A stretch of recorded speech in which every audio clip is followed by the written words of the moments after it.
know what I found out that I think is like the cutest thing in the fucking world? What? What? You know, our dear friend and recurring panelist Victoria. Mm-hmm. Her mom loves the podcast, and she has notifications on to. She gets notifications whenever we go live, so she can watch us as soon as we go on. So That's cute. I don't know if That's she's very watching great. now, but just in case she is, I will say this periodically throughout the podcast. Good evening, Miss Craddock. Thank you for watching. You're very kind. Hi, Miss Craddock. Hello. All right, well, let's get into the proper introduction now that we apparently have 3 viewers. Let's get into it. Hi, welcome to Hindsight 2020, a musical retrospective. As always, I am your host, Franctony Flortano here, Laredo's busiest music nerd. Just kidding, Francisco Flores. Hi, how's it going? As always, here we have my co-host, Arnoldo Treviño, a.k.a. Arn Has a Barn. Arn Has a Barn. Yeah, that's what at least I hope to get later on in life, just to get away from concrete and live out on the land, You're gonna be real cottagecore? Is that a thing? It's a thing. Yeah. Oh yeah. Cottagecore? Yeah. And also, before we get more into the culture of cottagecore, let's talk about today's featured guest and apparently only guest. He is suggested today. San Marcos comedian, radio host, podcaster, and possibly he has it up in a bun right now, but the best head of hair on the podcast. Give it up for Gabe Cortez, because you have a question mark on your name. Yeah, I was wondering. I forgot my name. Sometimes you forget. Existential crisis. Am I Gabe Cortez? Yeah. Am I the Gabe Cortez? Are we all Gabe Cortez? That's Dude, if we were all Gabe Cortez, that'd be a problem, okay? Let me ask you this, Gabe. Yes. How many people have spelled your last name with an S, and then you have to tell them, no, it's a Z? Okay, not as much as someone has misspelled my first name. No way. Yeah. People drop the E a lot of the time. People just write gay a lot of the time. People confuse me with Dave. Dave is a very common one. Dave Cortez? Yeah, Dave Cortez, yeah. Interesting. Yeah, so most people get the Z right, but they just completely forget what my first name is. Just botch the first name? Yeah. And that's the easiest part. Yeah, it's only 4 letters. I have a similar experience. My nickname is Franny, Franny. See, you had trouble spelling it. Yeah. For some reason, most people call me Fernie. And I'm like, that's a different name altogether. And it sucks. It got to the point that I hate the name Frank, but it's so much easier for people to remember Frank. So I'm like, just call me that. At least that's a variation on my name. Yeah. So, Fernie sounds like it sounds like a cartoon character. It's actually Fran Drescher's character in The Nanny. Franny. Yeah, that's true. My friend Emmanuel actually came up with the nickname because I hated being called Francisco. I hated being Frank. I absolutely hate being called Frankie Flowers. Thank you, Roger, for that. And so my friend was like, fuck it, we're out of options. You're Franny. Does that work? And I'm like, yeah, that works. And I've been that ever since, in 6th grade. So almost 15 years being called that. So. Congratulations. Thank you. Yeah, my real name is Gabriel. Don't want to shock you. But yeah. Whoa, secrets are being revealed. And my 5th grade teacher was the one to start calling me Gabe, and I used to hate it. And now I got a little. I love it, Yeah. Because apparently Gabe is way hotter to girls. Who would have guessed? I can see that, But Gabriel sounds more enigmatic, you know? Sounds exotic, sounds foreign. Yeah. Yeah. Yeah. Sounds like a good last name for a Genesis singer, you know? Peter Gabriel. It does. You're lucky that your fifth grade teacher called you Gabe, because my sixth grade teacher just called me a dumbass. So, and that's not hyperbole. That's not an exaggeration. Like, she called me I pissed her off to the point of her calling me a dumbass in the middle of class. I had a high school teacher that would call me that, a dumbass, and he was just so mean to me. But he used to buy me lunch, so I was like, hey, gotta pick our battles here. Yeah, he was like one of those teachers that's like way too like friendly with students and like jokes around a little bit too much. Yeah, like borderline pedophile, maybe. No, not borderline pedophile. Just that I think memories. I think that so I had him. I was a gifted and talented student, and right, dude. I'm trying not to shock you. I put my pants on both legs at a time. Don't worry. Wait, both legs? Yeah, both legs. Yeah, I jump. I jump from about 6 feet up, and I just land right into my pants. Beautiful, beautiful. It takes 3 people actually to put my pants on. So, I tried putting my pants on while I already had shoes on once. So it's terrible, especially if you wear tight pants. Forget it. Which I do. Have you tried putting on wet pants? That sounds horrible. That's even worse. Yeah. That sounds difficult. Wet jeans are very difficult. If you have ever tried putting on wet pants. Let's hear your stories. Wait, why were they wet? No, this is. Did you pee yourself? I don't think I could amass that much piss. Pants. Yeah, pants are a lot of fabric. Yeah, I will say the last time I got insulted by a teacher or any sort of superior in the school form was about 2 years ago. I got called a little shit. So that's because I played a prank. That's cool. Dude.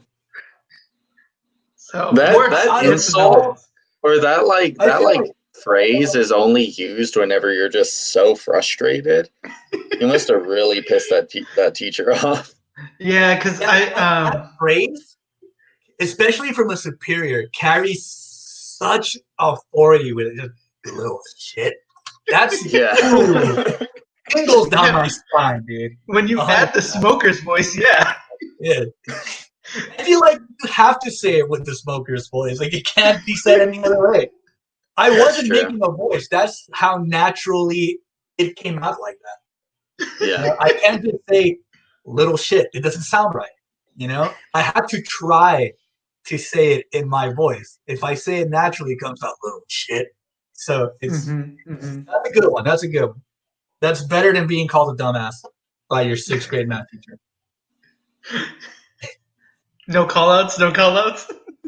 Miss Hernandez, fuck it. Miss Hernandez, how dare you? Whoa. Whoa, I heard she was a total... You know what's the funniest thing about that, dude? I forgot who I was talking to. Basically, what happened was, she was my 6th grade math teacher. I hated doing math, and I never did my homework. So, you know, she was going around collecting homework, and she's like, Francisco, do you have your homework? And I did that thing when you flip through your backpack pretending you're looking, but you know it's not there. So I'm like, good. She's like, I can't find it. She's like, Francisco, you dumbass. Like, where is it? And I'm just like, So he ended up, I had a parent-teacher conference later on that day, and my parents decided to punish me. 6th grade was the year when I was like, dude, I'm going to be punk rock as fuck. So I would dress in all black, and I had like all my cool band t-shirts. My parents... Hold up. Give me 1 second. Well, I'll tell you. Okay, I'm back. Welcome back. So quick. My parents... I had to pause my NBA 2K. Oh, understood. My parents came up with the most innovative punishment I've ever heard of. They're like, look, we're not gonna ground you. We're not gonna take away your PS2. What we're gonna do? Yes, I love this story. I'm referring to the comments. My parents were like, "We're not gonna take away your PS2. We're not gonna ground you. The way we're gonna punish you is that we're gonna take away all of your black clothes, and you're only gonna wear these bright-colored Old Navy outfits Whoa. that we bought for you." So all my punk cred just like, I went from rocking like my Converse that I drew heartograms on to rocking like some K-Swiss or like some Skechers shoes. And I'm like, this is actually a really good punishment. It straightened me the fuck out for the rest of the year. Dude, that's such like a psychological like Latin punishment. Like Latin right? family punishment to make you look like a fucking fool. Yeah. That's something my parents would so do. Dude, and they had just bought me this like WWE Eddie Guerrero t-shirt. It had like Eddie Guerrero, and in the back it said "I'm your papi," and I was so stoked to finally wear it. They were like, "Nope, it's a black t-shirt, motherfucker. You're not gonna wear this until your grades pick up." Dang, dude. Had to do it for represent. Eddie. I had to do it for Eddie. Viva la raza. Had to pick my grades up. If I were to be a douche of a parent, I would make my kids wear all white, but only feed them lunch that can stain their shirts for the whole day. Yeah, like pomegranate seeds. Yes. That's oddly specific. I was going to just go with spaghetti, but yes. Nothing but seeds and berries, dude. That's what I'd feed my kid. That could get the job done. I think I was thinking more along the lines of like just give him a bowl of spaghetti and just watch him just. Dude, 26 years old. I can't wear a white shirt if I know I'm going to eat spaghetti. Yeah, I can't wear a white shirt. I can't wear a white shirt if somebody else is going to eat spaghetti. That is true. Yeah, that's how dirty I get. Dude, I can't even wear clothes while I eat anymore. That's how bad it's gotten. I just wipe it all over my chest. Yeah, sometimes.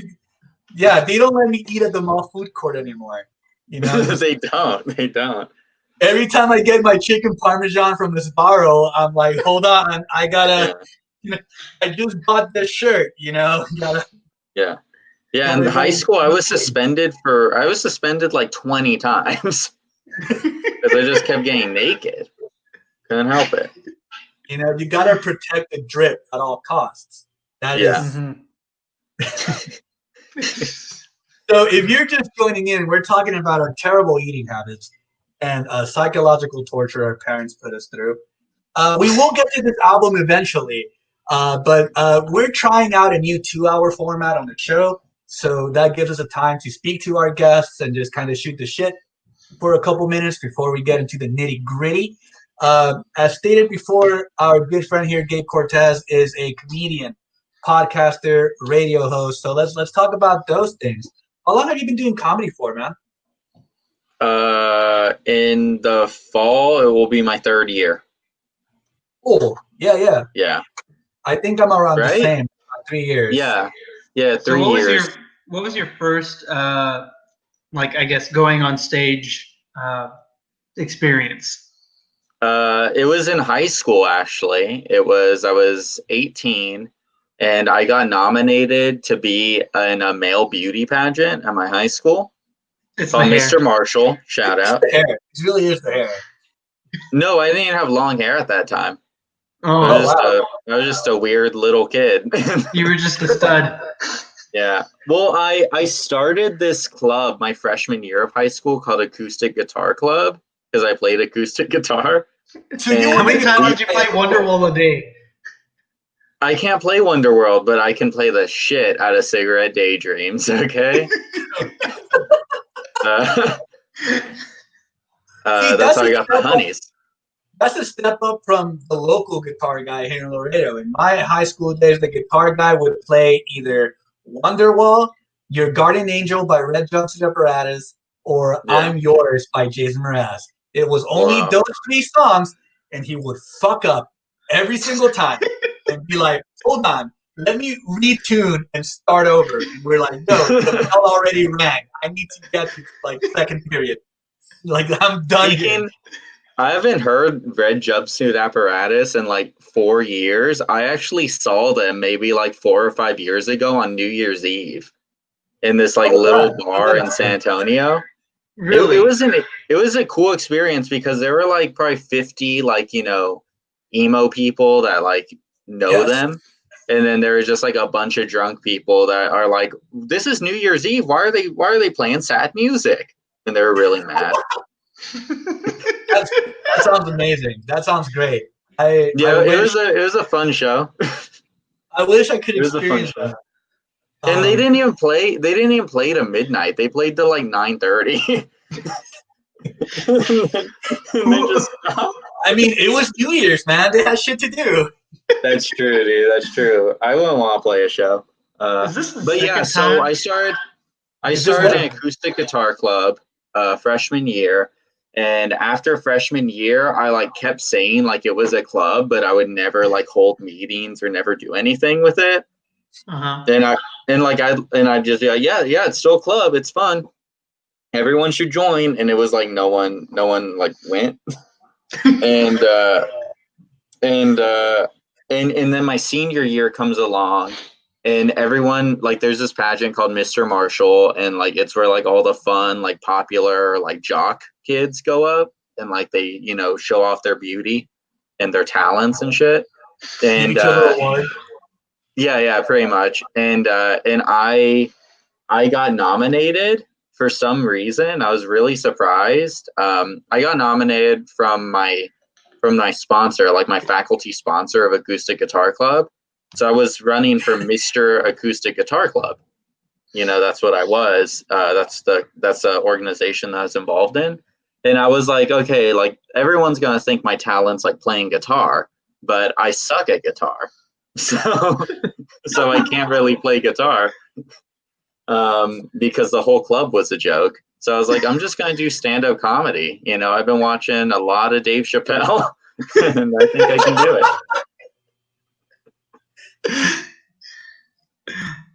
So how was that? It was awesome, actually. It was. Do you remember what you did? Yeah, I think I still have my first set written out, and there's a video of my first set on YouTube. It was like in front of like 250 people, like in the high school auditorium, and it was just ridiculous. And I was so like high. Because I did a lot of drugs in high school, and me and like Mr. Water Polo or some shit, like went to like the gas station, and we got those mango Snapples, and we just got so fucking high before the show, and it was dangerous, honestly. Yeah, and I didn't know, like I'd never done a set beforehand. I'd never done an open mic or anything. So I didn't know like how long material lasts and like laughs. I didn't know how to plan for that. So I thought I only had like 3 or 4 minutes to do my talent. And I thought like what I had was like 3 or 4 minutes.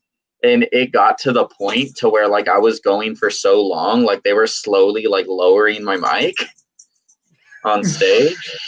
And yeah, and it was real awkward. But needless to say, I did not win. And I just kept doing stand-up after that. So I guess I started in high school, yeah. Technically my first ever stand-up set was my first grade talent show. Whoa. I love this story. To be fair, I didn't write my jokes. I had like this book that I bought in the Scholastic book called the Jokelopedia. The Jokelopedia. And I wore a suit because, you know, I'm a professional, even at the age of 7. And I memorized. I was like, no index cards, straight off the dome. You know what I mean? So I memorized my material. Was doing pretty good up until my big closer. Now, mind you, I don't know shit about sports. And for some reason, I decided to end my set on a sports joke. So here's what the actual joke was, and then I'll tell you what I said. Oh, jeez. Yeah. The actual joke was supposed to be, what football player can always give you change? The quarterback. Here's what I said. Here's what my 7-year-old non-sports knowing brain told me to say. What I said was, what baseball player always carries 2 dimes in a nickel? So, completely different sport. And after seconds of awkward silence, this one kid who was like in 5th grade, so he's like older than me, this kid dramatically gets up because we're all sitting on like the fucking cafeteria. The cafeteria had a stage and everyone was just sitting like crisscross applesauce during the talent show. This kid in the front row dramatically stands up and just goes, "The quarterback, and that's football, you dummy." that was my first ever set. Oh, jeez. How I chose I didn't have to do that years later is beyond me. Dude, it would traumatize me if my first set I had a heckler like that. Oh, man. You got called a dummy by a fucking 5th grader. Dude, And then years later, I got called a dumbass by a teacher. So I'm sensing a pattern here. Dude, that's so you went from dummy to dumbass. So that was. Let's circle back to. Let's talk about Gabe again for a minute before we get into the album. You are a radio host of Acid Wax on kzsm.org, Santa Marta. How long has the show been going on for? And for the people who haven't listened to it, can we get It's been going on for about 2 months. It's an hour-long live radio show. Sorry, my dog is trying to climb up on stuff. It's an hour-long, 2-hour-long sometimes radio show where we have me and another San Marcos comic have a guest, and me and my host bring on an album, like a vinyl, because we're both avid vinyl collectors, and we have a guest on, and they bring one of their vinyls that they really like, and we just discuss the music, we discuss all that. Yeah. Then we talk about life, apparently. Yeah. I've been honored to be a guest on the show. It was a lot of fun. His co-host, Gabe's co-host, is actually a recurring guest on this show, Raymond Cabrera, who was supposed to be on busy. So it's always so much fun to have Raymond here because he always shows up at the last minute, and we always put him in awkward situations. The first time he filled in on an episode, we were talking about Ceremonies, the L-Shaped Man, which he had never heard. So I don't know why he jumped on an episode about an album he's never listened to. And basically, I love Raymond so much.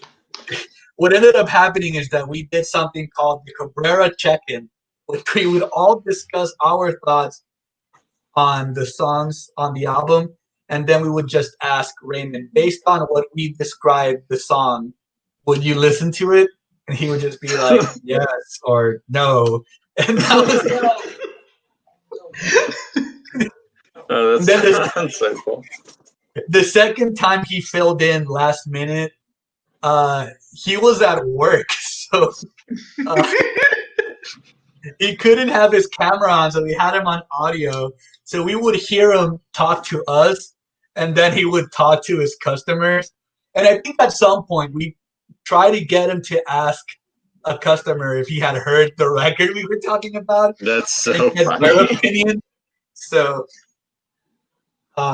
yeah, every time Raymond's on the show, it's something always happens, and it's God, Raymond rocks. One time Raymond bought me like a $25 like old timey rotary dial phone. Just because he wanted a reason to get out of the house. That's a good excuse. That's a great excuse. Dude, Raymond, it was the cutest thing ever. I love him so much. Raymond is a legend. Raymond is a legend in the halls of history of Hindsight 2020. He is. I'm very excited to get him on again. We are going to be having him in a couple weeks, I believe. So it's gonna be great. I think we've talked about extracurriculars enough. We're at 25 minutes. It's about time we get into the nitty gritty here. Today we are going to be discussing the National Sleep Well Beast. So if you're just tuning in, let's talk about again just the mission statement of the show, I guess. Every episode of Hindsight 2020, we discuss albums that we feel are culturally or musically significant. Like they left a mark on the listener, not just individual listeners, but left a mark on music as a whole. Is it a timely record? Did it have a very impactful social message, or did it influence other artists moving forward? Like, did we start noticing a lot of artists kind of, borrowing from that style, things of that nature? And we just try to go track by track and dissect why this album is so important or why it's so impactful.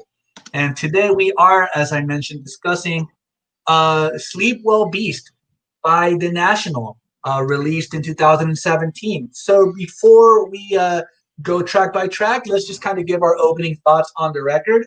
I always, hand it over to my co-host first. Arnold, what are your thoughts on Sleep Well Beast? So this is actually my introduction to The National. I've always been told, hey, yeah, you should give it a listen, but it was never like somebody's like, oh yeah, you have to listen to them. So I'm glad I got around to it. So this album, I definitely when I heard The National and I heard how people describe The National, I wasn't expecting like this album at all. Yeah. I was kind of expecting like a radio friendly alt rock that's kind of like happier, I guess, or something more like, I don't know, along the lines that it's not gloomy as this. That's what my vibe was to them, and I'm glad that my vibe, the whole shock of it was pretty good, honestly. Like, this album, not too bad, not too good, but we'll get into it. All right, okay. Let's get into Gabe. You suggested the album. What are your thoughts on the record? Just overall thoughts before we get into it. Like, where do you stand on the record right now before we dissect it? I love the record.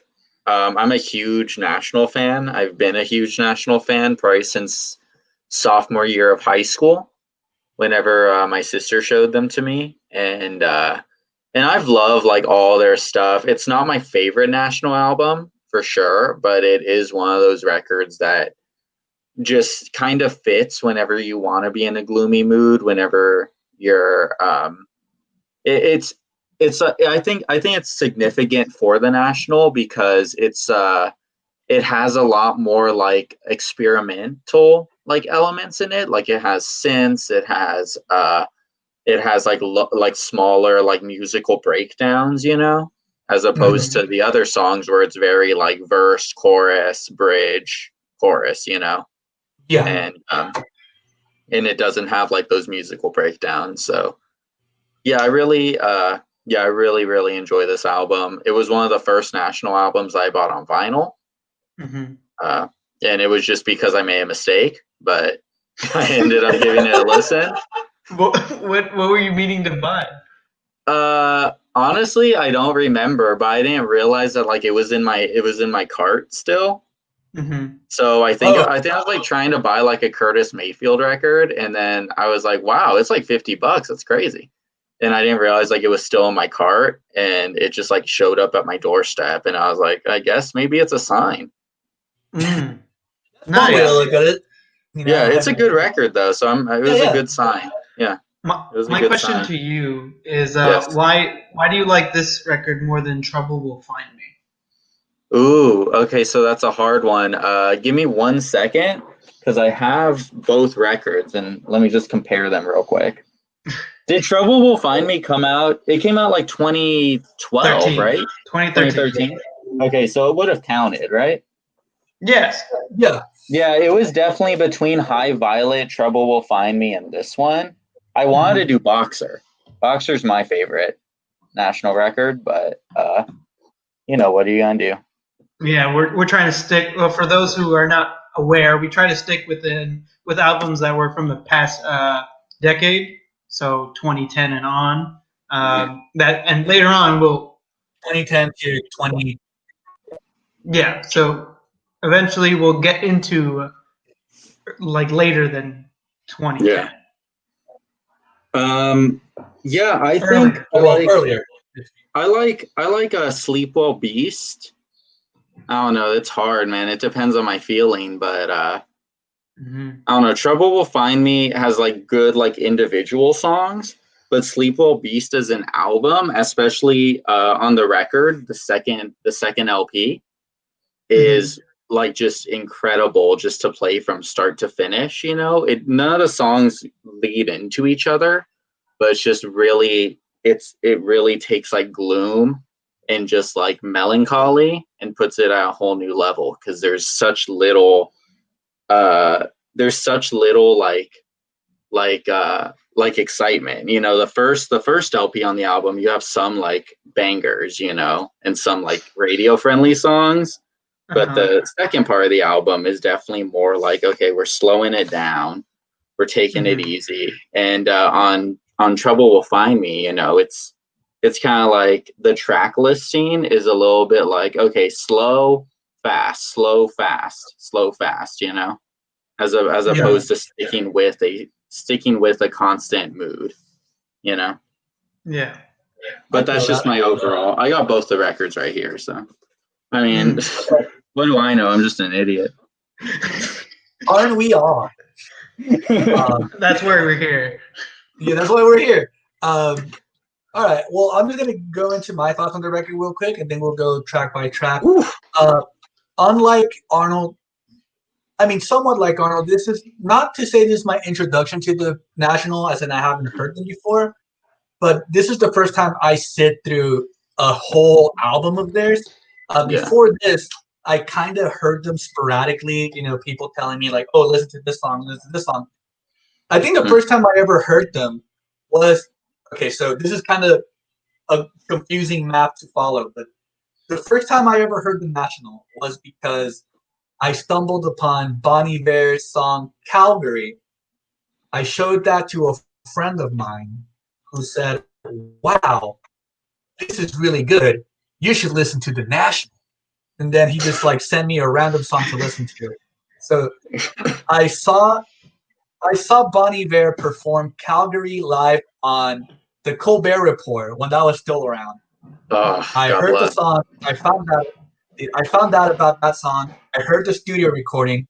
I showed my friend the studio recording, and he was like, "Cool, now hear this." That's how we got to me listening to the National for the first time.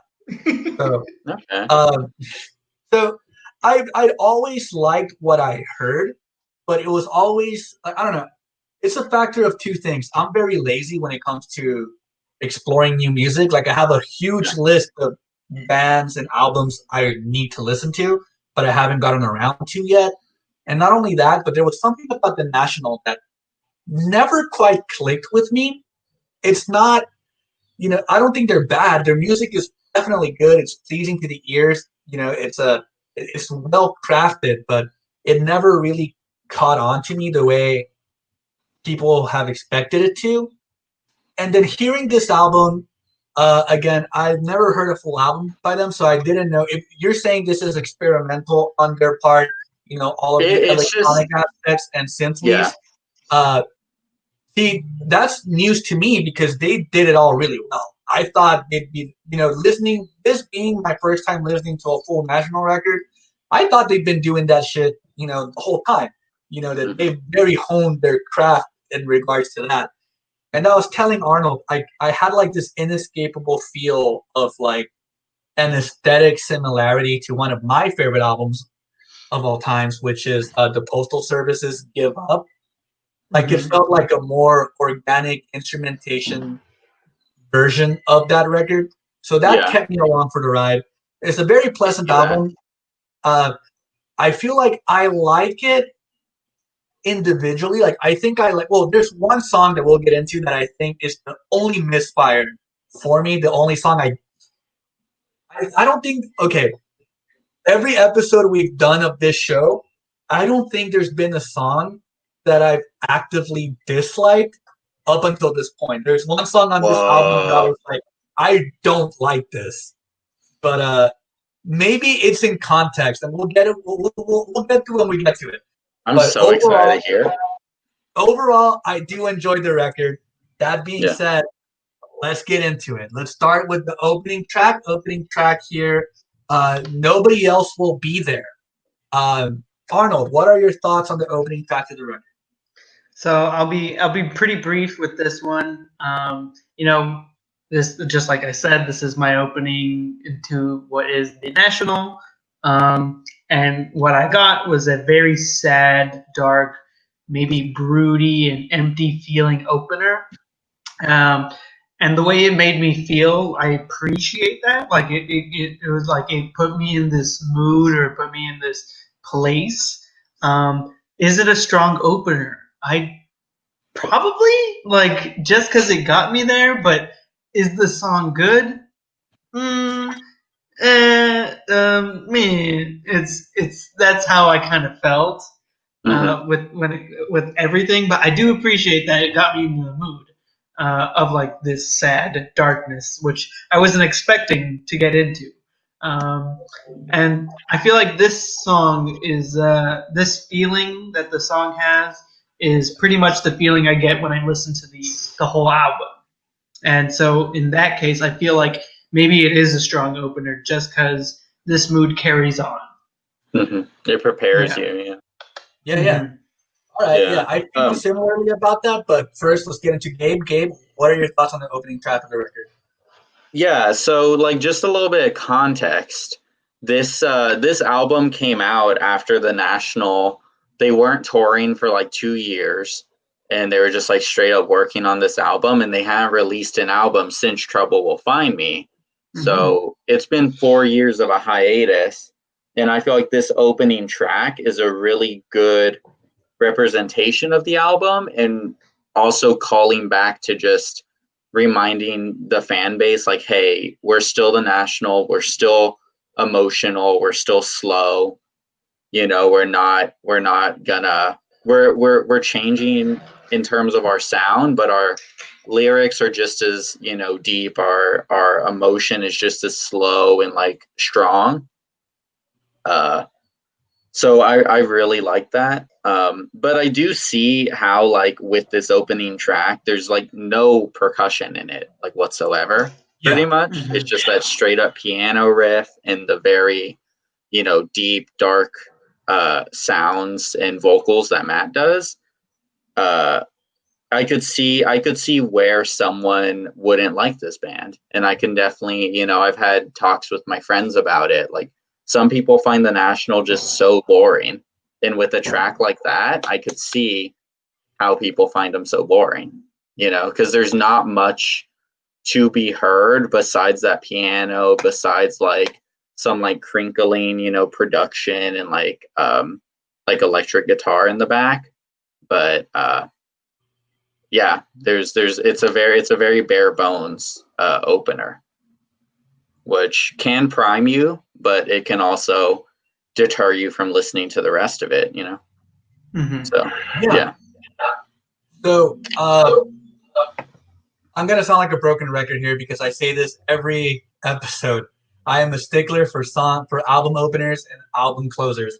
I can like the middle can suck, but if the opening and closing are amazing, I'll grade an album on a curve and end up loving it overall. So that being said, nobody else will be there. I love it. I love it as an opening track. It does prime you for the gloominess that that will immediately follow it. I do like how bare it is. The bare bones instrumental draws you in like really hard. Like, you really do end up like listening closely because it forces you to. It's so low, so quiet, so bare that it really gives you no option but to listen. And I think what really made it click with me was the fact that this is more situational than anything. But I had to wake up early to go to work today, giving the album a couple more listens before we recorded. Woke up at 7 a.m., got ready, started driving out. It was cloudy out. It was raining. Yeah. Plugged in the aux cord. That song comes on. Whoo boy. Yeah. Everything it's such a good moody song for it's either such a the good rain or if you're like tired. Yeah, and I was feeling both of those things. It's a rainy day, and I was super tired. And I'm just listening to this dude just whispering his miseries into my ear, and I loved it. I thoroughly enjoyed this song. It really got me excited to listen to the rest of the record. Maybe not excited; it's not the word I should be using. I'm not like whoa, but I am, feeling like okay, yes, I do want to hear what else this has to offer because I'm loving it right off the bat. Like I mean that. I love this song, so I was like, cool. I'm ready for what's next. That being said, let's get into what's next. Day I Die. Day I Die. It's a trip. Arnold, your thoughts on Day I Die. So in this song, I feel like this was kind of like maybe when they made the album, I'm not too sure. Like I didn't do my research in that sense where which songs they made first. I feel like maybe this could have been like the opener at one point, just because I feel like this type of instrumental and musicianship is like an opener. It's faster tempo, a little bit brighter, but instead the opener was something almost completely different. The vibe I'm getting like from this song is what I thought the National was whenever people told me about the National. Okay. And so so this was like, okay, maybe I could give this a listen to just because like, hey, like this is what I kind of expected like from this band. So maybe that opener was just like I don't know, just like a primer, like just to prime me and get ready. Because the first song is kind of like here in the sense of mood, and then you get a little bit of a peak on this song.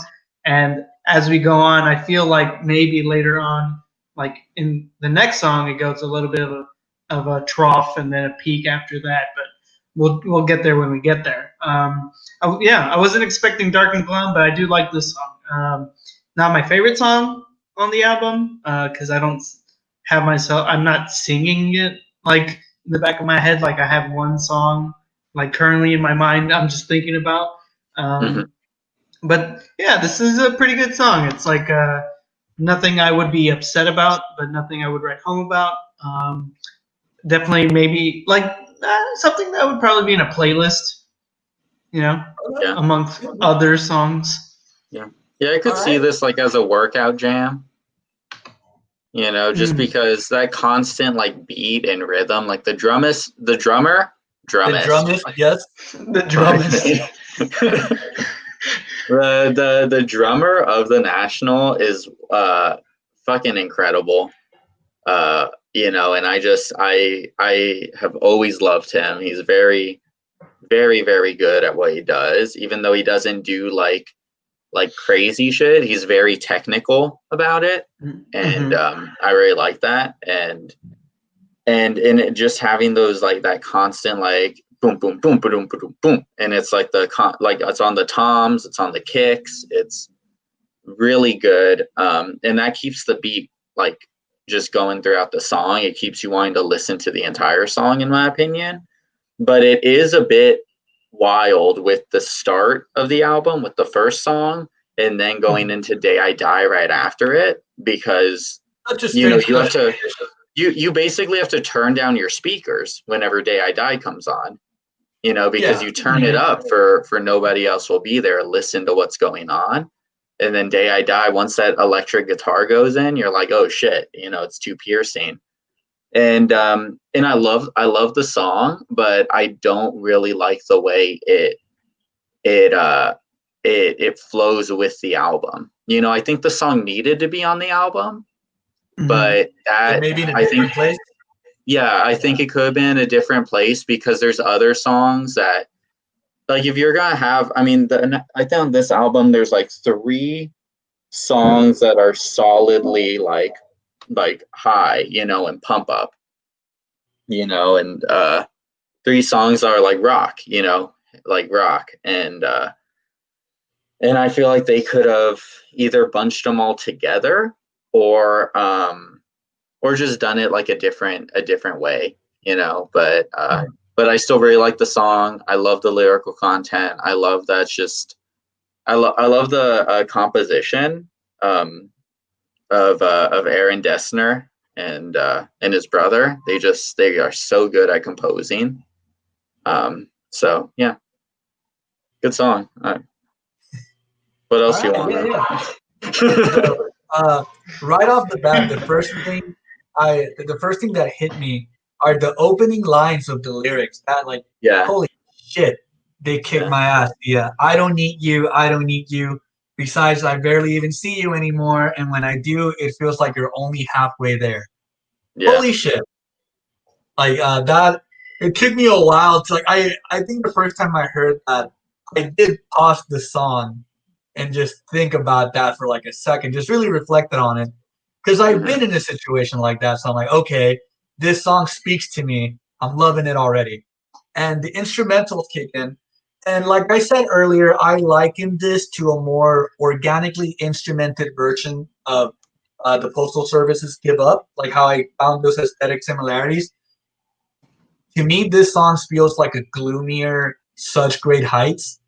So just that comparison in my head alone made me love this song. This is one of the highlights on the record for me. I do agree with you about the positioning of it, you know, coming right off of the heels of, you know, this super bare, you know, have to listen close instrumental and then just going to this can be a little jarring upon first listen. I think once I got used to the record after a couple listens, I knew what was coming, so I was ready for it. But when you said that, I was trying to think about where I would place it on the album, and I can't think of a specific place where I'm like, it would be a better fit here.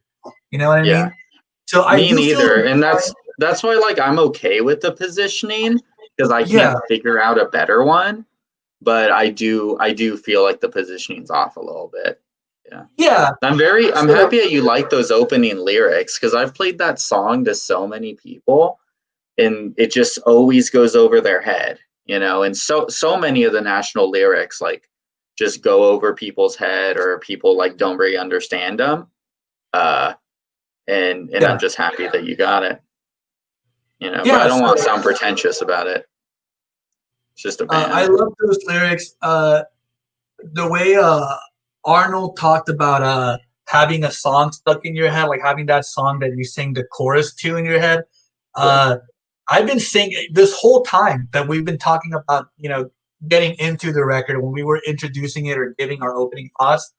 Yeah. The only words bouncing around in my head are the day I die, the date I die, you know, who will be there. So it's definitely one of, if not my favorite song on the record. I do agree with Arnold because we're arguing about positioning. I feel like if for some reason they never did Nobody Will Be There or Nobody Else Will Be There, this would definitely be the opening track to the album. That's the only other place I can see this fitting into. But you know, when the worst thing you can say about a song it's just positioning on a record, that's not a bad thing. That's not a bad thing, you know. It's a great song. But then like Nobody Else Will Be There, I feel like is such a national song. Like it's just such a perfect like song by them that if they just like scrapped it from the album wouldn't feel the way it feels. Yeah. It wouldn't have that overarching, you know, just feeling that it gives you because you would have never felt that like stripped, you know, bare boned sound, I guess. Yeah, no, exactly. So that's why it's such a conundrum where either of those songs, where else they could fit. But excellent song. I absolutely love it. Let's get to the next track. Let's talk about Walk It Back. Walk It Back. Arnold, your thoughts? All right, so I'm apologizing right now just because you'll see me mute my mic here and there just because, and you might hear some noises while I talk because there's people in my neighborhood still doing fireworks. So fuck them. Really? Wow. Yeah. So it's like if they have fireworks, they're gonna do the fireworks. So fuck it. If I'm muting my mic, it's because I'm farting. Oh, gotcha. Can't help it. A different I'm firework. just gonna fart on the record. If I need to, I'm gonna fart on the record. Okay. So going into the song "Walk It Back," we go back to this kind of darker, soft alt rock vibe that I get. Dare I say maybe intimate more than the first song? Dare I say intimate? I do like this song. Pretty good song. I can't really say much else besides like how this apparently in my research that this song is like a song that the band's been playing for years, but under different names and different structures. Apparently, not too sure about that. It was like it originated as the song called "Roman Candle," and that every time they play it live, they just change a few things up. When a band does that, I appreciate that. I see that as a pro because it's like a baby or a person will always change subtly whenever you see them again. So that's why I kind of appreciate this song. I don't know if you know more. You obviously are more of the national fan. Do you know anything about like this, like the song "Roman Candle" and how they play it live and stuff? No, never heard about that, but I believe it. I believe anything someone tells me. So I believe anything on genius.com. Oh, it was on Genius. Dude, Genius never lies. When have they ever been wrong? Yeah, they're geniuses. What can we do? Exactly. Yeah. Mm-hmm. Yeah. They had the Backpack Kid explain his rap song on there. So. Oh, they did. Yeah, they also had that. Why haven't we discussed that song in terms of influential music of the 2010s? When are we doing that episode? The Backpack Kid? The Backpack Kid. I didn't even know he had a song. We could do an encore. Ooh, we could put the Backpack Kid and just say like it was on Sleepwell Beast, that song, and just review it. It was on the bonus. It was on the deluxe album. Oh, really? The Japanese edition? Yeah. Yeah. So that's my take on the song. Oh. Yeah. We were talking about something, yeah. Gabe, your thoughts on Walk It Back? Walk It Back, I mean, there's so many great songs, but I think this is probably my favorite song on the record. I just absolutely love it. The lyrics speak to me so much. The just stripped down melancholy nature is even like broodier to me than Nobody Else Will Be There. And I really like that.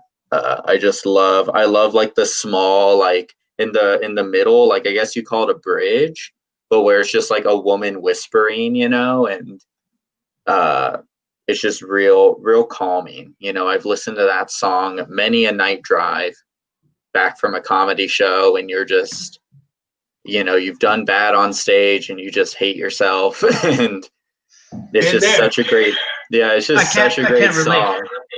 Whoa. Okay. The one set I did, I killed it. So, dude, congratulations, man.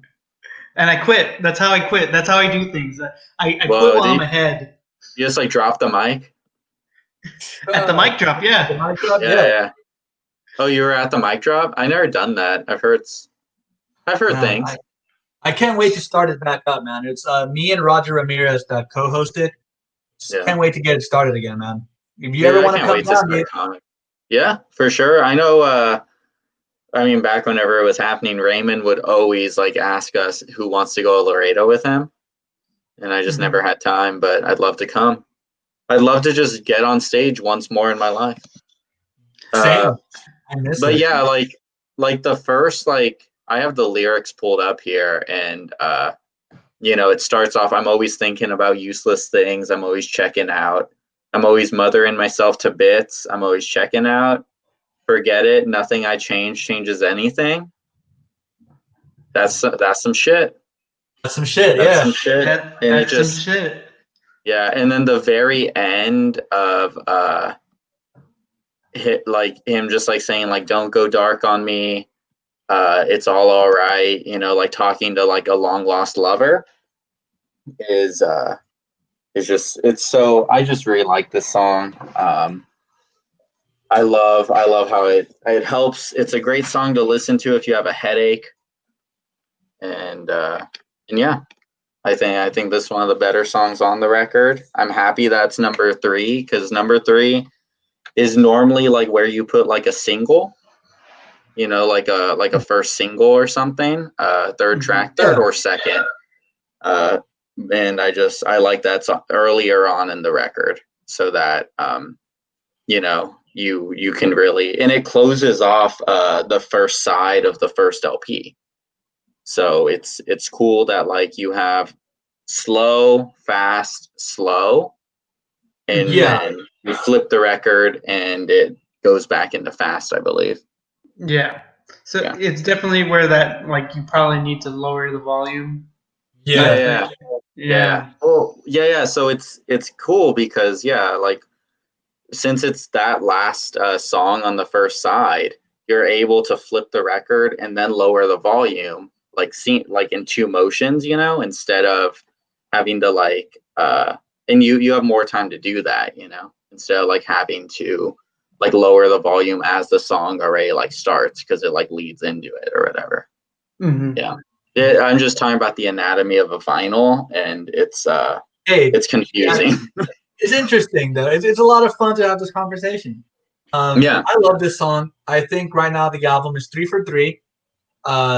I do love the moodiness and the slow down of Walk It Back. I do love that refrain. Let me pull up the lyrics again. When it's don't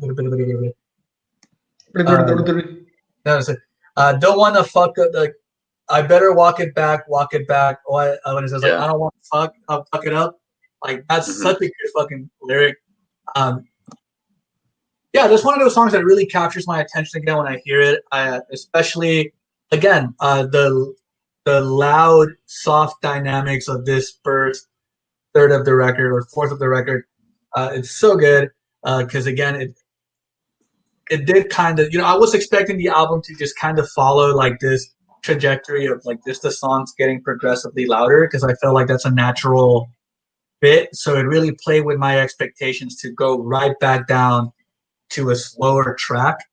So it really, you know, kind of had me with my guard down because I was expecting another louder, faster, more hyped up track, you know, something along the veins of Day I Die, and then to slow it back down again got me listening again. So and I really like the lyric, I only take up a little bit of the collapsing space, because it's such like a, to me, like as like an introvert, you know, and like your whole world, like I imagine like your whole world's like crumbling, it's collapsing, everything around you, and you're just like a small little piece in that entire like grand scheme of things. And it's just, I don't know, I just really love that lyric. I love everything that Matt writes. I can picture some dude in like cut off shorts getting off his fixed gear bike and you see that lyric tattooed on his calf, you know, like that. I can envision that perfectly, you know, just getting out of like a Whole Foods or something. And dude, I love that. I love that visual, and it made me love that lyric, and I love the song. So we're 3 for 3 right now. Huh? That makes me hate the lyric. There's like a banner, you know, like those traditional style banners. They have like the lyric in there. God. Yeah, man, I love it. I'm about it. I've always wanted like a calf tattoo, but I'm so thin and like frail. It would just look so weird. It would look like someone like Sharpied on a toothpick. All messed up. You know, that lyric might be next to Morrissey's. It's always it takes strength to be gentle and kind. It takes strength to be gentle and kind. That's a yeah. I'll get that one on my calf. Fuck it, I don't care. Yeah. I'll just get it in kanji, bro. Oh my god. They just said that in like old English font and it's just like inside of a barbed wire heart. I'm about it. Let's do it. Before we start talking about more terrible tattoo ideas, let's get into the next track on the record. The System Only Dreams in Total Darkness. Great title. Yeah. I love it. Arnold, your thoughts on the song? So yeah, you're right. The title is very very good. It's the longest one that they've had in this whole record, and This almost sounds like, remember back in the day when like all the screamo and metalcore bands had super random song titles like HTML Rules, dude, or Yeah. or You Sunk My Battleship, I Can't Believe You, or something like that. yeah, you know, this would not feel out of place in that era. Yeah. There's no penguins in Alaska. There's no penguins in Alaska. That is a good song. Dude, we gotta bring back Chiodos. Yes, the word best friend redefined. Becomes redefined. You know what? Side note: whenever we do top 5 whatever again, we got to do top 5 scene core band song titles. You know, we started talking about scene core band titles, and now we have 0 viewers. Just to let you know. That's the sacrifice I was willing to make. Yeah, you have to. Someone's going crazy. I will say this song, you know, we have another pickup in that tempo like we were talking before, and volume, so you have to like readjust, you know, in your car, on your phone, whatever. You know, because I don't have a record of this album. And comparing it to the past two, we get this wave, like I was talking about, of like moodiness. This one's kind of like it's not much. You know, it's a little bit higher of a peak than Day I Die, in my opinion. I don't know if, you know, this is just kind of my weird take on this, how I'm picturing the songs. I do like the guitar solo in this. It's very I would like to say white boy alt rock funky. So kind of in that niche way, I guess.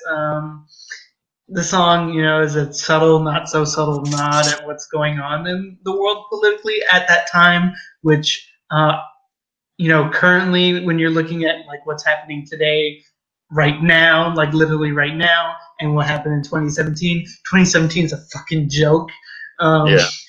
And so you can, and you know, it's very tame compared to this political climate. So, and then fun fact for the song. You know, the song was on like season 2 of This Is Us, which I don't watch This Is Us. I just knew this from Genius. That's not the fun fact. Are you getting this off of Genius? Yes, I am. Okay, but that's not was the song. Was the song in like a sex scene? I don't know. I don't watch This Is Us, so I could see this song being a sex scene. Dare I say intimate? Yeah, it's steamy. It's steamy, you know. The fun fact is that it's on FIFA 18. Wait, is it a sex scene on FIFA 18? You're crying while you're playing FIFA. Just dare I say intimate? So you know, upon finding this, I was like, you know, I need a deep dive. What the hell? Sorry, my dog's digging through the trash again. I was like, damn, he's really telling me no about going in on No. So you're perfect. I had to look into the soundtrack, dude, and I will say, like, how are we missing FIFA or EA Sports soundtracks in general? Because you have like Alt J, who sort of sucks now. Cut Copy, Kimbra, Lord, Portugal the Man, Rex Orange County, Run the Jewels, Slow Dive, The XX, Washed Out, Bomba Estéreo, and Patrick would have liked this one if he was here. Weezer. Dude, y'all should review FIFA soundtracks. So yeah, I'm pretty sure we're eventually gonna get into that whole FIFA FIFA soundtracks or just EA developed game soundtracks? Dude, FIFA has had some pretty good soundtracks over the years. I know my younger brother that lives in Laredo, he gets all the FIFAs. Whenever they come out, he gets the newest one. And sometimes I'll watch him play, and I'm like, yo, this shit bumps, dude. You got some pretty good tracks. FIFA and 2K are really good with their soundtracks, and Madden, I just can't get into them. But maybe I don't really like football, so I just can't imagine somebody listening to like the national, like while playing FIFA. Like you score a goal, but you can't feel any joy. You just. Well, I mean, so many times I used to go into like shops and stuff, and I was trying to eat my avocado toast. Oh, jeez. That's a hit dog if he's just going for the avocado toast. Dude, he's a little Boston Terrier, and he wreaks havoc on my life. Just the fact that you're telling me your dog wants to eat avocado toast, I think he has the calf tattoo. Maybe. It sounds like your dog's just a freakin' because he's going into the trash and then he's going for avocado toast. Dude, he's ridiculous. But yeah, I used to go into like stores at the mall, and I would hear, Blood Buzz Ohio by The National, one of their biggest hits. Mr. November, I'd hear Day I Die. And like this song, I really like it. I love the lyrics on it. Again, I think it's better than Day I Die, personally, if I was like ranking them. Just because I love those opening lines. Maybe I listen more than you think, and I can tell that somebody sold you. But I always think I see the political like side of it, but the first thing that I always think about with national songs are about like love, and like relationships and stuff, and like this system only dreams until darkness. Why are you hiding from me? Is like to me, I consider that like into my relationship or something like that. Before I consider it like political, but I know the national writes like political music as well. So it was a good perspective to help me like be like, oh shit, this isn't just about a relationship or a problem.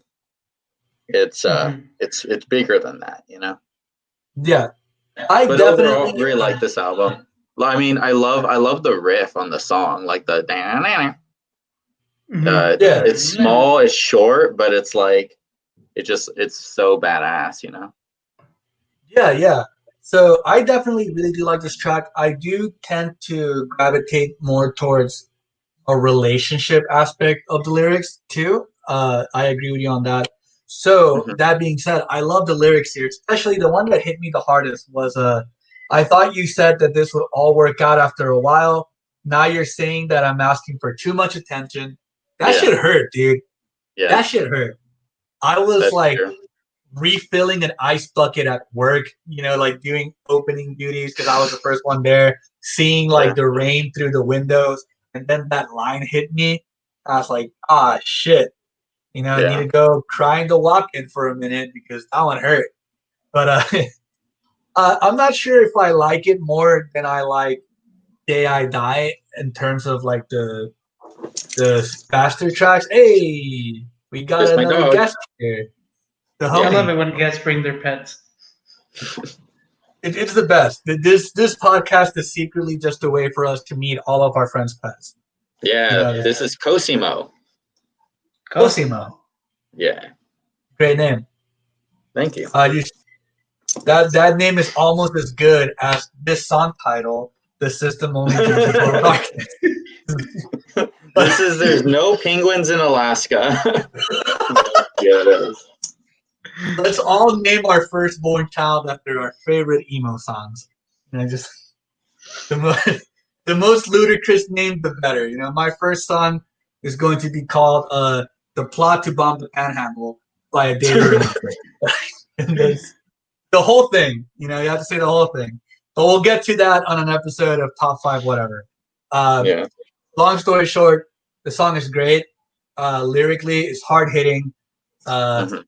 I am starting to feel, though, at this point, I am starting to feel like a uniformity in the sound of the record. And at this point, I'm kind of wanting to hear a little bit of diversity. I wanted to like, I want to hear something a little different. Yeah. And semi-spoiler, I do end up getting that, and I don't know how I feel about it. But first, before we'll get there when we get there. Let's get into the next track, which is "Born to Beg." Born to Beg. Arnold, thoughts on "Born to Beg"? So this is the song where I'm like always hearing the chorus in my head. It's very lovely. Not earwormy because it's not annoying, but it's definitely like something I kind of appreciate. And then again, we're coming down on a trough.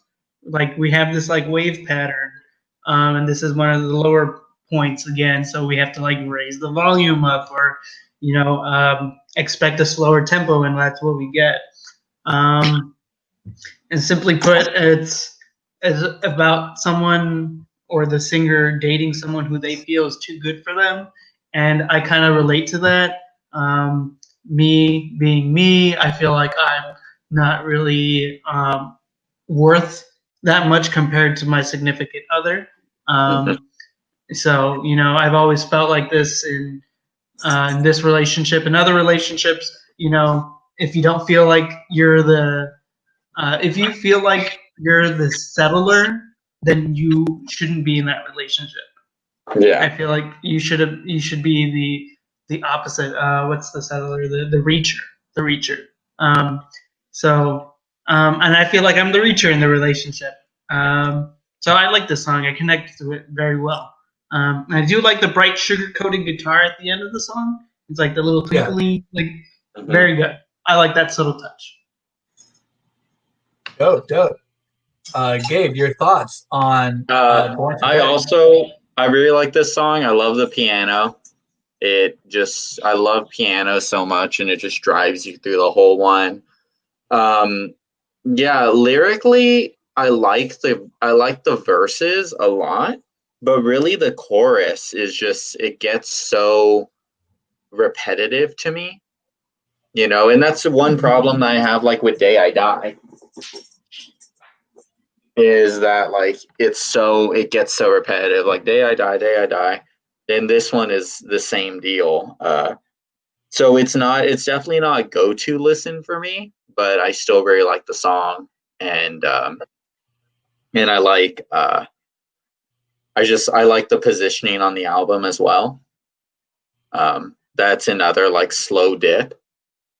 Yeah. Okay. This song, again, I'm at that point where I just want to hear something a little different. I like it. As Arnold said, I love the chorus. Born to Beg, it's a great chorus. A little repetitive, but I think that's what makes it, stick in your head. I can picture you singing it over and over because it gets stuck in there. Not to the point that it's like an annoying earworm type of situation where you want to get it out of your head. I kind of don't mind this being around in there a little bit and just, doing its thing. But I'm still getting that nagging feeling at this point in the record where I'm like, we've heard a variation on this, a couple songs ago, So again, I'm like, I hope the National hasn't run out of tricks up until this point, on the record. That's the feeling that I'm at, and I think that's an important thing to mention, the placement of it on the record, because I think it's always at the halfway point when you decide whether or not you want to keep listening to an album. And at this point, I'm only sticking around because I have to listen to the record, and also because, who knows, I'm still waiting for them to surprise me. Yeah. And they start rapping at the end. Yeah. They did drop some hot verses at the end when they called out Kendrick and said they were the Kings of LA. That was incredible. Even though they're from like New York. But it's because they're throwing shots at Kendrick when he said he was the king of New York a couple years ago. But that was a deep cut joke. I'm sorry. It's like a reference to our last episode. Also, reference to our last episode. But that being said, I've been wanting the band to surprise me at this point. That being said, let's get into the next track. Turtleneck. I have some thoughts about it, but I'm gonna have to wait. Arnold, your thoughts on Turtleneck? I do want to hear yours, so I'm gonna kind of keep mine brief so I don't spoil anything, I guess. And also because I didn't write that many notes on this one. So I think it's safe to say that we have the structure kind of, built within the album. The peaks and the troughs, the dips and the highs. And this is another high right after a dip. The song is more political than 2 songs ago, in my opinion, and it definitely is. And especially known in the second verse that it's about like I'm gonna read it here. In this line is just another man in shitty suits, everybody cheering for. So obviously talking about politicians, that wear shitty suits. So yeah, I don't know how I feel about this one, just because it's like I didn't expect it to get political as much, but I did expect it to get to this sort of instrumental or mentality where it has to be a peak. Okay. Yeah. Gabe, your thoughts on Turtleneck? I like this one. It's more like hard. Like it feels more hard and like fast, like rock. It's very short. It's one of the shortest like national songs, I think, at like 2:30, 2 minutes 30 seconds, and it just but it's not very one that I listen to too often, probably because it is a little bit like too political in a way. And it's not political is not very what I go to for the national. So it's not on my playlist, Yeah. Well, he came out as like a big Hillary Clinton supporter around the time of the election, and I think he was pretty vocal, like about it. Yeah. Yeah, they've always been real. I mean, Mr. November is about the 2004 election, and that's like their biggest song, and whenever I saw the National live the first time at Austin City Limits, they had a Austin City Council member introduce them. Interesting. Yeah, so they've always been real like close to politics and real vocal about their beliefs, which I respect. I like whenever artists do that. Definitely. But yeah, definitely isn't one of my go-tos. But it does it completely closes off the first LP of the record, and I think that's a good closer for the first side, because it's just like a short little like quick jam, and then it goes into everything else being semi slow. Yeah. From here on out. All right, are y'all ready? Are y'all ready for this? Oh no. This is the song I alluded to in the beginning of the video. I do not like this song at all. I very much actively dislike it. And I'm trying to figure out why. And up until this point, I've been saying I wanted the band to surprise me and do something different. And I feel like this song was very much a lesson in, be careful what you wish for, because the National decided to give us a full-on rocker of a track. They got some distortion on the guitars, got the whole thing going. But I feel like this song is like they're trying to have their cake and eat it too. It's like, we're going to add some distortion to the guitars, throw some power chords in there, get real political. Yeah. And real soft, and I'm going to have some nice little keyboard accompaniments and some ambiance. It's like, no, you can't have your cake and eat it too. It's such a forced mishmash of what we've heard up until this point, and then just like hard rocking for the sake of hard rocking. It didn't work for me. I don't know if maybe placing this song in a different area of the record, or maybe I need to hear it live, and the energy that the song conveys hits better in the live setting. But after the first time after the first playthrough of this record, I skipped this song every single time. This is an absolute skipper for me, and this is the first time in the however many episodes we've done of the show that I can actively say I dislike a fucking song. And I do not like Turtleneck at all. And I it sucks. respect it. Up until this point, everything has been very pleasant, if not, somewhat monotonous. Everything kind of has like a very similar feel. And it's very bittersweet because they finally gave me something different and they fell flat on their face on it. And yeah, this song left a very bad taste in my mouth. Like I said, maybe I need to hear a live version of it. Maybe I need to, kind of get a better context for it, see it in a different light. But I cannot stand this song. I cannot stand this song. Good evening, Kevin Loretto, host of On the Streets of Laredo, which is a true crime podcast on the Aliens on the Border network that we are on. And he also bullied me last episode, making me mute my mic for the remainder of the show. So, peanut butter Freddy. Hi, Kevin. Fuck you, Kevin. Let's get into the next track on the record. Just kidding, Kevin. I love you. Let's get into Empire Line. Arnold, Empire Line. How do you feel on this track? Well, before I get to the track, I want to appreciate Gabe letting down his hair. So people who are on audio, you definitely need to get on video to see this. And then also that you had like a head massager. Great combination. Oh yeah. Well, so this is my apartment. I swear. He can do whatever well, I never sit at my desk because, like, I've been, like remote learning, and I just don't look at anything. So I like him like playing around with all the shit that I have on my desk that I've just like had for like a year, and I haven't like really remembered. Like, look, I have a big old Buddha head. Look at that. Oh, nice. Yeah, dude. I have a garlic Jesus candle. Garlic? Yeah, it doesn't smell like garlic. I used to give them to people.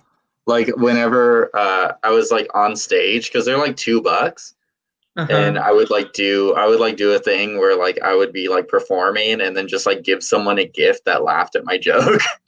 And it would be one of those. There's an incentive to go to one of your shows. Yeah. You will laugh at one of Gabe's jokes, everybody. You will get a gift that you don't want. And is one of them the head massager? Wait, what? Is one of them the head massager? No. Yeah, I don't think anyone wants that. No. I take good care of my hair, but just it's weird. I like how you gift people inconvenience. Yeah, I do. Yeah, I gift them heavy candles and like just. Oh, I used to give people like really bad like video games that I found at like GameStop for like 50 cents. Ooh, nice. Or like broken, like Dollar Tree has a clearance section. Mm-hmm. Yep. Yeah, I would like give them like broken spatulas that were like 10 cents at Dollar Tree. Wow, yeah, I can't wait for you to make it big. Oh yeah, just don't. I'm like the Carrot Top man of. Carrot Top's already bad at comedy, but he's also a man with good hair. That is true, and scary eyebrows. I almost saw him live. Really? I was in Vegas last summer, and he was doing a show. I think he has a residency somewhere there. Oh, nice. Instead, I saw the Blue Man Group, and that was dope. Blue Man Group is definitely better. What I like about Carrot Top, I don't really like him, but what I think is so funny is whenever like a joke doesn't land, he blames the audience. It's kind of like when Shaq had his like late night show or something. Like he would always do this bit where he's like he would just try to intimidate the crowd. Like when something didn't land. Yeah. Like he would just be looking at him like laugh. Yeah. Yeah, he'd blame the audience and then just like move on. And like if they like really didn't laugh at like more than one joke, he'd be like, I guess you guys are stupid. Which is like keep going. That's so stupid. Yeah. Dude, Carrot Top's buff as hell now. What? Carrot Top is so buff. Yeah. Oh, he's jacked. Yeah, bro. he's He's so jacked. swole, dude. Swole is the goal, price is the price, bro. Dude, It's gains o'clock, motherfuckers. it is, Let's man. go. All right, let's get into this song. Now let's go into the Now song. let's go. Yeah.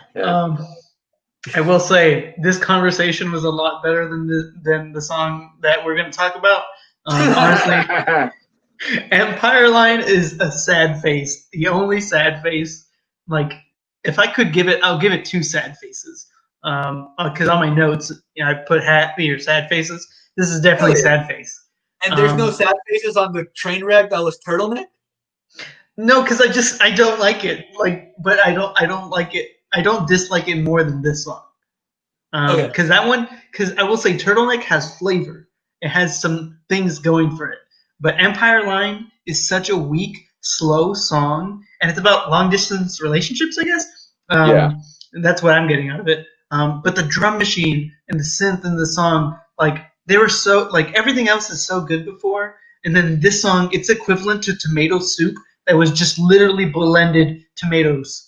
It was no garlic, no pepper, no spices. It's just tomatoes blended and then heated on a pan without spices. It's bland.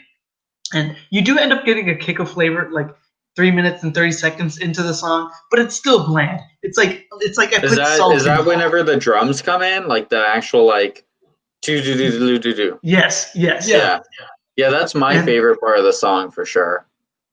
And so honestly, this song, it's just most of the I will say the National and their slow songs, I will equivalent they are the equivalent to cable TV shows songs.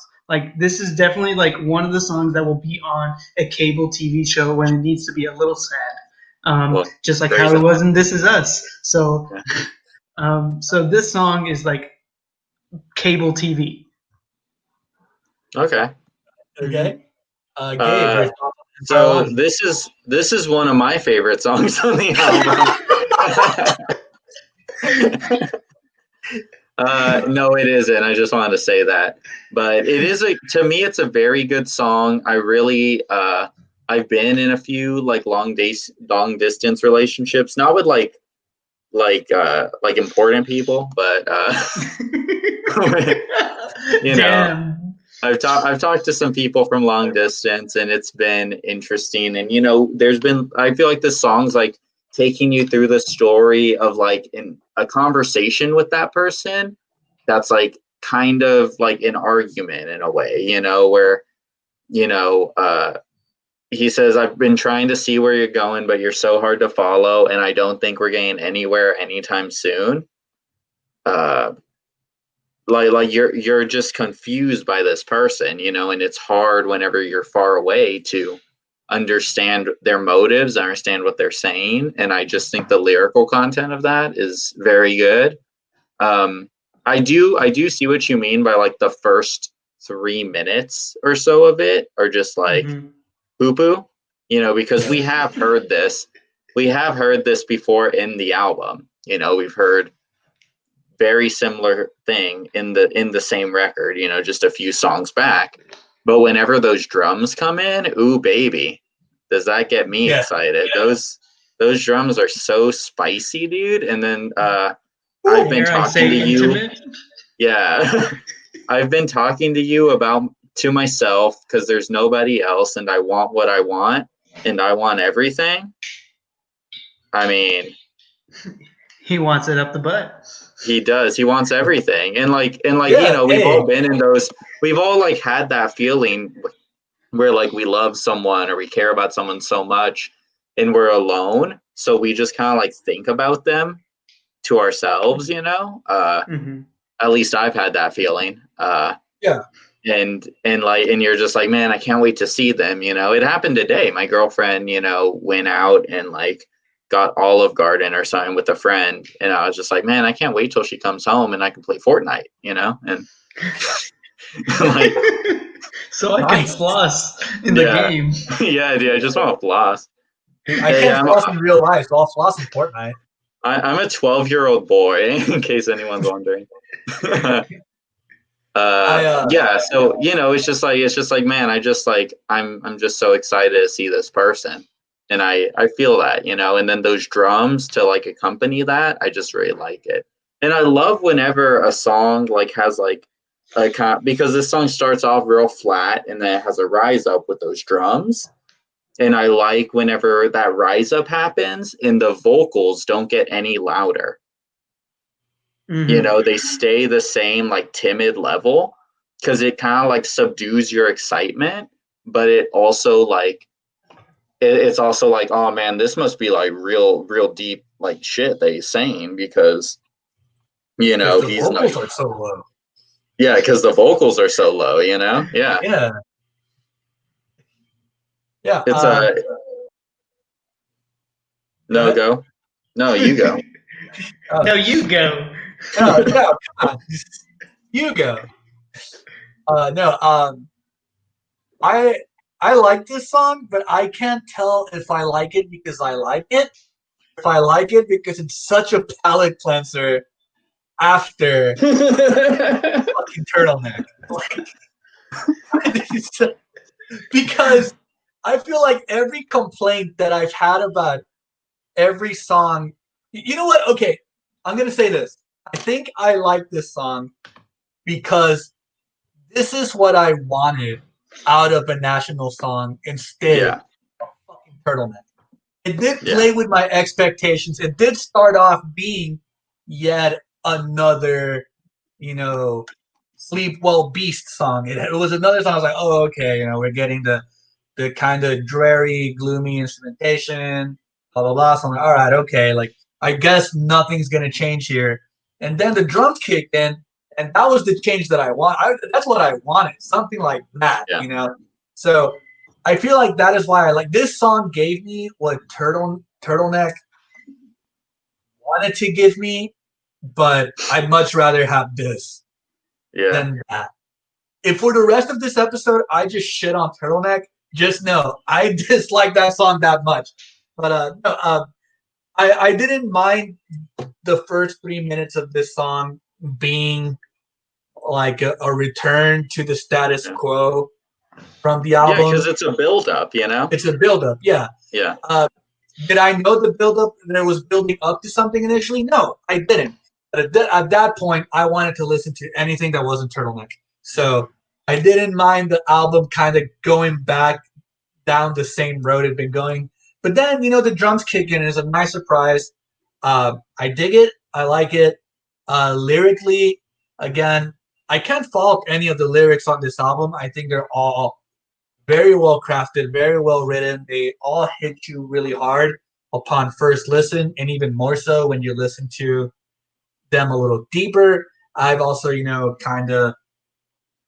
been there with the whole long distance relationship thing. And yeah, this one really did hit close to home. And I think my biggest question for me is, do I like it as much as I do on its own merits, or do I like it so much because I thoroughly hated the song before it? And that's kind of where I'm at. It's a good song. I like it. I don't think it's too sad faces the way Arnold rated it, but this is a one smiley face for me. If we're going by the Arnold rating system, this is a one smiley face song. Oh, dude, okay. The fact that you have to go 3 minutes into the song to actually get something, fuck that. I'd rather wait 3 minutes to get something than listen to Turtleneck ever again. That's true. That's true. All right. Agree to disagree. That being said, let's get into the next song so I have another reason to shit on Turtleneck. Let's get into I'll Still Destroy You. So this title is actually what Franny is gonna do with Turtleneck. He's just telling it, I'll still destroy you. Like, just let me listen to other songs. I'll still destroy you, though.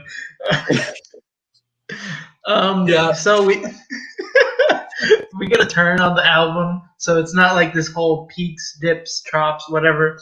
We get another like slow song after a majority slow song, which has been different than the rest of the album. And I say this is slow because the majority of it is and it's about 4:30, like 4 minutes 30 seconds, where we get a faster tempo going. So I'm gonna classify this as a slow song. Yeah. And this song just solidifies my argument with the last songs, where they just make music for sad moments on cable TV. Like that's how I feel about this song and Empire Line. They're just boring, you know? Okay, I have a question for you. If you think that this album is music for sad TV moments, do you think any of these songs can dethrone the king of sad cable TV songs? Chasing Cars by Snow Patrol. No, that's not the saddest song. That's not the saddest song. That's not it? Which one is it? It's Heartbeats by Jose Gonzalez. That moment where it was on Scrubs, oh my god, I wanted to cry on Scrubs. Okay. Bro. I'll agree to that, but here's my criteria. Not just how sad it is in the moment, but how many times do you hear it? And by that criteria, the king of sad moment songs is Chasing Cars. No, Cars. It's been on every daytime drama for like the past Chasing Cars. years. Chasing Cars, I could listen to that song It's been outside. On too. Yeah, but here's the thing though, like I can listen to that song and be like, that's not really sad. Like outside of cable TV. But Jose Gonzalez still, like, Heartbeats still gives me goosebumps. Like anytime I hear it in a song or outside of, like, where I'm out and about, like on, in the grocery store, or Spotify just told me, hey, you're gonna cry today. Okay, fair. Mm-hmm. Do any of the songs on this record dethrone Heartbeats though? No. Dang. Because that's mediocre Right. cable TV. Heartbeats is good cable TV. Oh, you're talking like premium cable channels? Like you're talking, I'm talking like about HBO, cable Showtime? TV, and like shit I pay for. Damn. Mm-hmm, Okay. Mm-hmm. That's a strong reinforcement there. Well, I guess we know what your thoughts are on this song. Gabe, your thoughts on I'll Still Destroy You. Upon first listening to this record, this was my favorite song off the record. No doubt. Absolutely incredible. I love that it opens with, like, I don't even know if it's like synth or what's going on, but it definitely has like a drum machine. Yeah. Where it's just like doodaloo doodaloo doo. And I just like that it has like very little guitar. But just like a few notes sporadic, and it just sounds like so it does. I see what you mean by like cable TV, but I see it more as like a coming of age film. Okay, where yeah. it could be Wallflower. Yeah, it could be like, the protagonist is looking out the window and being like, eh. Say that one more time. Like the protagonist is like, eh. We all have that one pivotal scene in every coming of age movie where the protagonist, which in my head is Emma Watson just staring out a window and just going, eh. It's a trope. It's in every movie. Yeah, it is. Opening a creaky door. Yeah, but the lyrics, again, knocked it out of the park with the lyrics. Just so freaking good. It's also like it's a weird thing, where like the lyrics are a little bit too specific for me. This one's like your sister's best friend in a bath calling you to join them. Not to brag, but one time like one of my sister's best friends like got really mad at my sister and like said that I had sex with her, and I didn't. I swear to God, I didn't. And it was the You're weirdest. on the record, sir. Need I remind you? You're on the record. Yeah, So, but it's okay. And I didn't, and she just like lied about that, and that made me feel real weird. And I mean, just so many good lyrics. I just love like how the chorus, like kind of like the drums, like, you know, get a little bit louder. Everything gets a little bit like louder and more like nostalgic. You know, this song has a big nostalgic feeling to me. And yeah, and I like that. Good song. Yeah. yeah. So I'll still destroy you. I like it. I feel like also upon first listen, this is one of the highlights on the record for me. I enjoy how the album at this point is starting to be consistently slower because to me, I feel like that's building towards my expectations at this point. First listen, I thought we were gonna end up going full circle. Like we started super slow, super bare with Nobody Else Will Be There.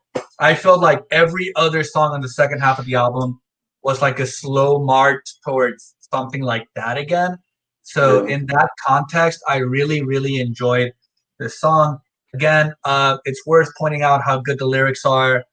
Um, but the more I listen to the record, the more I listen to the song, the more I went from like, holy shit, this is amazing, to being a little bit more in line with Arnold and thinking like, we've again, the biggest problem I have with the album that isn't fucking Turtleneck is the fact that, yeah, there is a sameness. And, I'm starting to get that feeling again. I'm starting to get that feeling of like, I kind of heard something like this, but it's still very pleasant. I feel like individually, this is a very, very good song. If I listen to it To on me, this is like one of the most different sounding songs on the album because of the it has a little bit more like electronic in it. It has a faster drum machine, and it just to me it sounds different from the rest of the slow songs on the album, and from this point on it just sounds more nostalgic to me. It sounds more like I get that. Yeah, it I can belongs also. in a movie. Yeah, I can also see that. Yeah, I feel like this was ready made for an indie film. Yeah. Definitely. I feel like like I said, out of the record, put this on a playlist or something. This will probably be a highlight Yeah. of any playlist it's on. So enjoyable track. I like it. I really do like it. I really don't have any complaints about it. Again, I'm just happy it's not Turtleneck. So I'll still get into the destroy you, next. Turtleneck. Dude, that song made me want to never wear a turtleneck. And I wanted to start rocking turtlenecks and chains, but not anymore. Get into the next track here. Guilty Party. Guilty Party. Arnold, your thoughts on Guilty Party? Mine's gonna be pretty brief. This is part of the album where like I just got super bored. So and because I was like everything sounds the same, so that's my notes. All right. This is the shortest notes I've ever had for a song. It's just boring. Gabe, your thoughts? I see what you mean. Like being a National fan and like trying to get people into the National. That's like the biggest complaint. That's the biggest like criticism, is that so much of their music sounds the same, and even the National talks about that. How they make they'll make like 20 or 30 songs for an album, and like 10 of those songs are like, oh, this sounds like another National song. Like this sounds like we already did this. So I see your point. To write Turtleneck, and Yeah, you're like, never mind. Let's just keep writing the same 10 songs. Yeah. But Guilty Party, I love the lyrics again. Huge lyric guy. I very like the lyrics. I very like the like kind of like off kilter drum pattern where it doesn't seem like it fits, but it does. And but in terms of like how slow it is and how repetitive the chorus is, even though the chorus is really good. Yeah, it's not a go-to listen for me. Yeah, I feel like this song is like the Midwest of the album. You know, it's all flyover country. This is Wisconsin. this is the Wisconsin of the record. Like it looks pretty. It's probably really nice there, but you know, I don't need to be there. I do like the drum pattern. So you kind of my biggest takeaway, something you already mentioned. Yeah, I mean, pleasant lyrics are great consistently across the board. The lyrics on this album are great, but there's something about this song that made it memorable to me. I think at this point on the record, I'm just kind of like, I want to get to the end. You know, like I want to see where we end up at this point on the journey. You know, I never fall asleep in cars, but I think this is the moment where I might. You know, like this is it. Even if you were the driver. Even if I was a driver, you know, this one might make me fall asleep at the wheel. Turtleneck will make me crash my car into a pole. On purpose. On purpose. You just gotta get another dig at it real quick. You know, just kind of twist the knife a little bit. Yeah. Next song, Karen at the liquor store. Karen. It's Karen. I think it's Karen. Karen? Yeah. It's however it's said in the song. At the liquor store. Fuck it, I don't care. Karina at the liquor store. Karina at the liquor store. Corinne is his wife. It's his wife. Well, I feel bad. She also is like helps with songwriting too, I think. Yeah. Mm-hmm. Yeah, she's a poet in herself. So they like our writing team. But whenever the National first started and they were like just dating, it was just Matt doing it. But now it's them. Good to know. Fun fact. Arnold, your thoughts on Karine at the liquor store? So Karine at the liquor store. I really care about this song because if I could redo the album, I would keep it here, but I would also destroy the last 3 songs and replace it with the last 3 songs that we just talked about. So, okay. So Empire Lion, I'll Still Destroy You, Guilty Party. Definitely destroy those. And if Franny's influencing me anyway, I'll destroy Turtleneck too. Karine at the liquor store, like delete the last 3 we talked about. This and just have this would be great. I get some Tom Waits vibes out of this song with the piano and the deeper vocals, a more heart touching. And you know, with the last 3 songs kind of being cable TV songs, this blurs the line between a good song and a cable TV song, and I would side more towards the good song. Definitely feeling this one. All right, cool. I like this song a lot too. I feel like this song is like a great song to like skip to. Like it's got like that flow with like the way the vocals go, and I could just see myself skipping in a field to it. Okay. That's about it. Yeah, I mean it's a good song. Yeah, I like this song a lot too. I feel like I agree with Arnold on this one. I feel like this would have been a natural continuation. You know, after let's say after Born to Beg. I'd say so. Since we destroyed half the album. I feel like, I mean, I do really like this song. And okay, you know what? No, I don't think I would destroy the other songs. Minus, you know, the one. I'd get rid of the one. You don't even say its name anymore. That's how disrespectful he's being. It's your Voldemort. So disrespectful. No, I do really enjoy this song. I think it's one of the better tracks on the album. I do kind of hate that, so close to the end. I feel like I could have used this somewhere closer to the middle just to kind of bring my energy back up in terms of actively listening to this record. But yeah, no, I enjoyed this track. This track brought me back along for the rest of, the last stretch of the album. At this point, this is like back to the whole being on the road analogy. If the last two songs are gonna make me fall asleep at the road, this song being as good as it is, it's like when you get to that gas station and get yourself that Red Bull for the last hour to drive home. Boom! I knocked that Red Bull back and I'm ready, baby. Let's go. So I like this song. I dig this song. Now we're at the final two. So let's get into the next track here, guys. We're also at the last 10 minutes of the record, so let's try to be brief on these. Dark Side of the Gym. Dark Side of the Gym. I feel like I was never picked for sports in school, so I'm very familiar with the Dark Side of the Gym. Arnold, your thoughts? I like the song. It's a good song. This is something I would put on like a soft love like playlist. Definitely.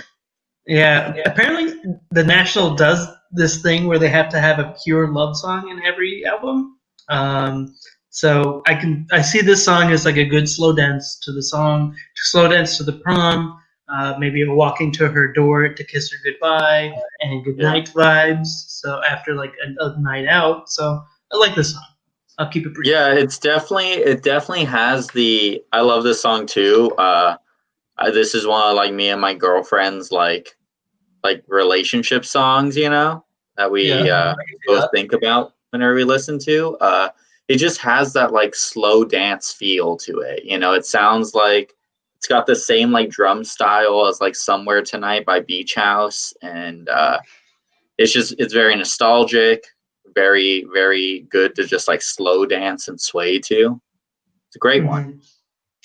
And it's different from what the whole album has been, because it's not like, oh, I'm sad, but rather I love you. Yeah. So I think you guys kind of took the words out of my mouth on this one. I do like it. I almost wish this was the closer to the record, but same. Yeah. I kind of wish this was the closer, but it's a great track. I do like the shift in mood in regards to the lyrical content. Great song. I haven't shown it to my girlfriend yet, but I'm pretty sure if I did, this would become like a relationship song. I can see it being one of those. So I'll experiment. Dude. I'll experiment tomorrow. I'll check back in with what happens when she hears it. Don't take my vibe, dude. Don't take my song. Bro. Oh man, we're gonna have to kiss. I mean, we got it, bro. I'm all about it. I'll drive up right now. I have nothing else to do. Dude. Hell yeah, dude. You got a bed to stay in. It's my bed. Hell yeah. Say no more, fam. I am there. What's going on, guys? All right. We're on the last song of the album. We're in the last 5 minutes, so let's just get into it. Our thoughts on the final song, "Sleep Well, Beast." How do you feel? Not a good closer. This is very boring. Fucking skip. It's the longest song in the album, probably the longest National song ever. And it's just, I don't like the song. It's just a crybaby song about how he feels about Trump winning after he came out being a Hillary Clinton supporter and lost. And it seems like some just lame, moderate white dude crying when he's going to be perfectly fine in whatever political climate we are in, because he's just another moderate, lame-ass white dude. But that being said, the song is kind of not that good. So I didn't know that it was about politics. I got that vibe. I did not get the Hillary just lost vibe at all. Again, about it. Did you get that one off the Genius? Yes, off the Genius. Oh, I'm on Genius too, but I'm just reading the lyrics, and I'm even doing a half-ass job at that. But yeah, I thought it was about love, and I really do. I love this song. I think I don't know how I would rank it on closers of albums because I do see how boring it is to most people. But like those final like lines, I'll still destroy you someday. Sleep well, beast. You as well, beast. Like kind of like talking to your own like inner demons, your own inner dialogue. Your own like insecurities, and being like, hey, I'll still destroy you. I'll still get you. But and then the your own like insecurities talking back to you, calling you a beast as well is I really like that. Yeah, so all in all, very good song. I see how slow it is, but sometimes you just gotta take it easy, take it back, get melodic with it, Okay, yeah. get dreamy with it. Because I feel like the song is pretty dreamy. Yeah, definitely. I am of two minds of this song. As I said, I'm a stickler for album openers and closers. I'm not sure if it's a very strong closer. Lyrically, definitely it is. Musically, there was a moment in the song where it started getting, more atmospheric. Like you had like this little like break. I wish that could have been the outro. It is like a fade out of just like those atmospherics for like a minute and then just ended on that. Yeah. Would have been such a perfect ending, but instead they decided to kind of come back in and do like this whole thing with it that kind of sucked me out of it. So I don't know. Good song. I don't know if I like it as a closer. So maybe I need to give it another listen. But we've got 3 minutes left on the show. I want to make sure we all get out of this being able to plug anything we got to do. So we've gone through all the tracks on the record. Hopefully, we all got something out of it, new perspectives, new thoughts on the record. But let's get into plugs, and then we'll close it off. Arnold, anything you need to plug, dude? Plug, dude? Plug? I need to plug that. No, I'm actually pretty good. All right, Gabe, anything you got to plug? Just my Twitter at Mr. Strongarms. Nice. 239. And that's it, because comedy's dead, so I don't have a show, I don't have anything right now, so. We'll listen to Acid Wax. Oh, fuck, yeah, I host that.